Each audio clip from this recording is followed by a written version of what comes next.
Hi friends, ಇವತ್ತು ನಮ್ಮ ಮನೇಲಿ ಬಿರಿಯಾನಿ ಮಾಡ್ತಿದ್ದೀನಿ. ಯಾವ ಥರ ಮಾಡ್ತೀನಿ ಅಂತ ನಿಮ್ಮ ಜೊತೆ ಶೇರ್ ಮಾಡೋಣ ಅಂತ ಸ್ಮಾಲ್ ಬ್ಲಾಗ್ ಸ್ಟಾರ್ಟ್ ಮಾಡಿದ್ದೀನಿ.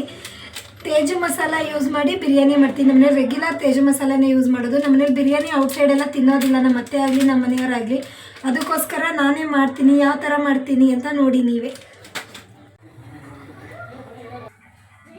ಫಸ್ಟ್ಗೆ ಎಣ್ಣೆ ಹಾಕೋಬೇಕು, ಸ್ವಲ್ಪ ಲಿಮಿಟಾಗಿ. 2 ಪಲಾವ್ ಎಲೆ, ಸ್ವಲ್ಪ ಮರಾಠಿ ಮಗು.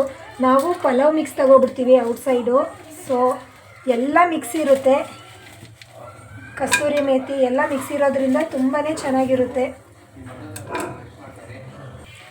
ಪಲಾವ್ ಎಲ್ಲ ಸ್ವಲ್ಪ ಎಣ್ಣೆಲಿ ರೋಸ್ಟ್ ಆದಮೇಲೆ ಹಸಿಮೆಣ್ಸಿನ್ಕಾಯಿ ಹಾಕ್ತೀನಿ. ಹಸಿಮೆಣ್ಸಿನ್ಕಾಯಿ ರೋಸ್ಟ್ ಆಯಿತು. ಈಗ ಈರುಳ್ಳಿ ಹಾಕ್ತಾಯಿದ್ದೀನಿ.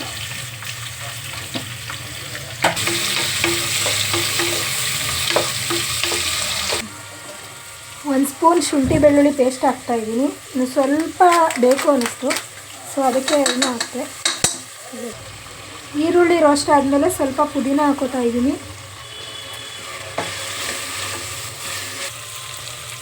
ಇದು ರೋಸ್ಟ್ ಚೆನ್ನಾಗಾಗಿದೆ. ಈಗ ಸ್ವಲ್ಪ ಟೊಮೆಟೊ ಹಾಕ್ತೀನಿ. ಇದ್ರ ಜೊತೆಗೆ ಸಾಲ್ಟ್ ಹಾಕ್ತೀನಿ. ಈಗ ಸದ್ಯಕ್ಕೆ ಜಸ್ಟ್ ರೋಸ್ಟ್ ಆಗಲಿ ಅನ್ನೋ ಕಾರಣಕ್ಕೆ ಹಾಕ್ತಿದ್ದೀನಿ. ಆಮೇಲೆ ಇನ್ನು ಮಿಕ್ಕಿದ್ದು ಅಕ್ಕಿ ಹಾಕಿದ್ಮೇಲೆ ಫುಲ್ ಸಾಲ್ಟು ಟೇಸ್ಟಿಗೆ ತಕ್ಕಂತೆ ಹಾಕೋತೀನಿ. ಇದು ಫುಲ್ಲು ನೀರು ಬಿಟ್ಕೋಬೇಕು ಟೊಮೆಟೊಲಿರೋದು, ಅಲ್ಲಿ ತನಕ ರೋಸ್ಟ್ ಮಾಡ್ತೀನಿ. ಇದು ಫುಲ್ಲು ಸ್ಮೂತಾಗಿ ಬೆಂದಿದೆ. ಇವಾಗ ಬಿರಿಯಾನಿ ಪೌಡರ್ ಹಾಕ್ತಾಯಿದ್ದೀನಿ, ತೇಜು ಬಿರಿಯಾನಿ ಪೌಡರ್. ಇದಕ್ಕೆ ಸ್ವಲ್ಪ ಚಿಲ್ಲಿ ಪೌಡ್ರ್ ಹಾಕ್ತೀನಿ ಖಾರಕ್ಕೆ. ಸ್ವಲ್ಪ ಮೆಣಸಿನ್ಕಾಯು ಹಾಕಿದ್ದೀನಿ ಫಸ್ಟೇ, ಜೊತೆಗೆ ಚಿಲ್ಲಿ ಪೌಡ್ರು ಹಾಕ್ತೀನಿ. ಮಸಾಲೆ ಹಾಕಿದ್ಮೇಲೆ 1-2 ಸೆಕೆಂಡ್ಸ್ ಫ್ರೈ ಮಾಡಿ ಇದಕ್ಕೆ 1 ಕಪ್ ಮೊಸರು ಹಾಕ್ತೀನಿ.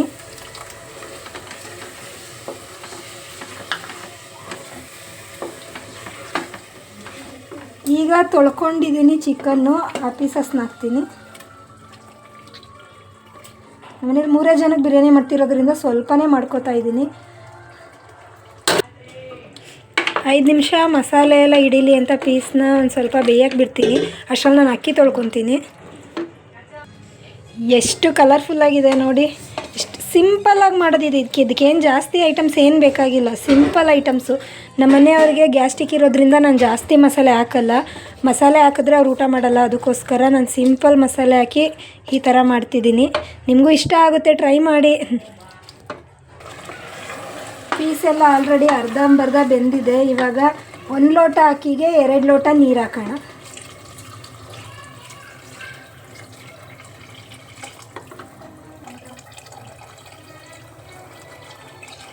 ನೀರು ಹಾಕಿದ್ದೀನಿ. ಇವಾಗ ರುಚಿ ಆಗಲೇ ಸ್ವಲ್ಪ ಉಪ್ಪು ಹಾಕಿದ್ದೆ, ಇವಾಗ ಇನ್ನು ಸ್ವಲ್ಪ ಹಾಕ್ತಾಯಿದ್ದೀನಿ. ಅದು ಸ್ವಲ್ಪ ಕುದೀಲಿ. ಕುದಿದ ತಕ್ಷಣ ಅಕ್ಕಿ ಹಾಕ್ತೀನಿ. ನೀರು ಕುದಿಯೋಕ್ಕೆ ಸ್ಟಾರ್ಟ್ ಆಗಿದೆ. ಇವಾಗ ಅಕ್ಕಿ ಹಾಕೋಣ.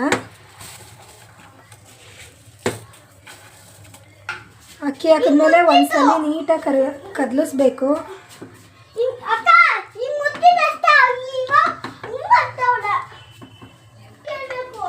ಒಂದ್ಸಲ ನೀಟಾಗಿ ಕದಲಿಸಿದ್ದಾದಮೇಲೆ ಒಂದು ವಿಜಿಲ್ ಆಗಲಿ. ಅಷ್ಟರಲ್ಲಿ ಕಬಾಬು ಕಲಿಸ್ಕೊಳ್ಳೋಣ ಬನ್ನಿ. ಕಬಾಬು ಕೂಡ ಕಲಸಿದ್ದಾಯಿತು. ಈಗ ಅದ್ರ ಮೇಲೆ ಒಂದು ಪ್ಲೇಟ್ ಮುಚ್ಚಿಬಿಟ್ಟು ಅದ್ರ ಮೇಲೆ ಒಂದು ಪ್ಲೇಟ್ ಮುಚ್ಚಿ ಸೈಡ್ಗೆ ಎತ್ತಿರ್ತೀನಿ. ಅಷ್ಟರಲ್ಲಿ ನಮ್ಮ ಮಿಥುನ್ಗೆ ಅಂದರೆ ನಮ್ಮ ಮನೆ ನಾಯಿ, ಸೊ ಅವಳಿಗೋಸ್ಕರ ಪೀಸಸ್ ಇಸ್ಕೊಬಂದಿರ್ತೀನಿ ನಾನು ಸಪ್ರೇಟಾಗಿ. ಅವಳಿಗೂ ಸಪ್ರೇಟಾಗಿ ಸಾಂಬಾರು ಮಾಡಿಕೊಡ್ತೀನಿ. ನಮ್ಮನೆ ಸಾಂಬಾರನ್ನ ಹಾಕಲ್ಲ ಅವಳಿಗೆ ಪೆಪ್ಪರು ಸಾಲ್ಟು ಒಂಚೂರು ಮಸಾಲೆ ಹಾಕಿ ಅವಳಿಗೆ ಅಂತಲೇ ಬೇರೆ ಸಪ್ರೇಟಾಗಿ ಸಾಂಬಾರು ಮಾಡ್ತೀವಿ.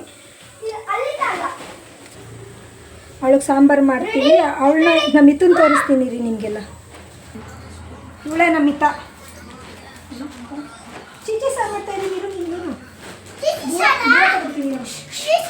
ಕಬಾಬ್ ಮಾಡೋಕ್ಕೆ ಎಣ್ಣೆ ಕಾಯಕ್ಕೆ ಇಟ್ಟಿದ್ದೀನಿ.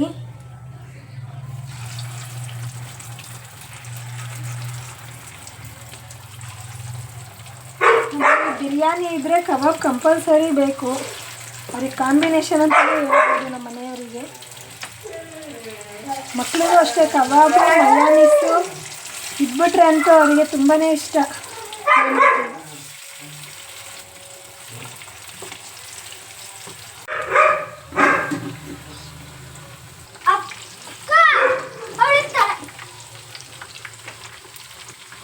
ಕಬಾಬ್ ಯಾಕೆ ರೆಡ್ ಕಲರ್ ಬರ್ತಿಲ್ಲ ಅಂತ ಯೋಚನೆ ಮಾಡ್ತಿರ್ಬೋದು ನೀವು.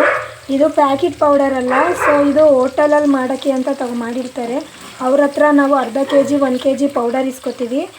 ಇದು ನ್ಯಾಚುರಲ್ ಆಗಿರುತ್ತೆ, ಟೇಸ್ಟ್ ತುಂಬಾ ಚೆನ್ನಾಗಿರುತ್ತೆ. ಅಂಗಡಿ ಕಬಾಬ್ ಥರ ರೆಡ್ಡಿಗೆ ಬರಲ್ಲ, ಇದು ಹೀಗೆ ಬರೋದು ಕಲರು. ಒಂದು ಕಡೆ ಕಬಾಬ್ ಬೇಯ್ತಾ ಇದೆ, ಇನ್ನೊಂದು ಕಡೆ ಬಿರಿಯಾನಿ ರೆಡಿ ಇದೆ. ನೋಡಿ ಎಷ್ಟು ಚೆನ್ನಾಗಿ ಬಂದಿದೆ.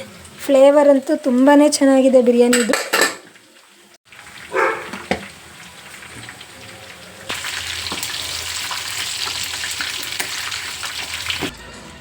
ಗುಂಡಣ್ಣ, ಕಬಾಬ್ ಹೆಂಗಿದೆ?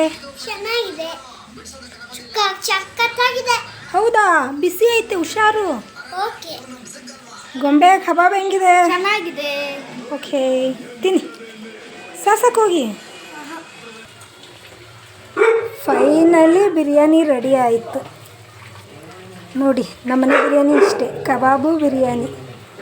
Thank you friends.